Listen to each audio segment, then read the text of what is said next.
How to change address on Shein. The very first thing you want to make sure that your application Shein is up to date. Once you have the latest version of the app, simply open it. Enter your login credential as in your email address and the password and log into your specific account. Once you have been logged in, it will land you on this page. Now in order to change the address, first of all you have to move into any of the product that you want to purchase.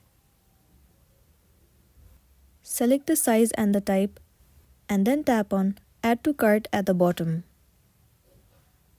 Now you can head over to the cart. Select the item that you want to purchase and then click on Checkout at the bottom right corner of the screen. Well, now this interface will appear on your screen. You can see that the address is not available.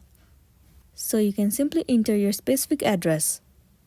Once you have entered the address, if you want to make that address a default address, then you can enable this option. After that, what you want to do is tap on Save at the bottom. And then you'll be good to go. So whenever you want to change your address, you can change it from here. That's all for today, and this is simply how you can change your address on Shein.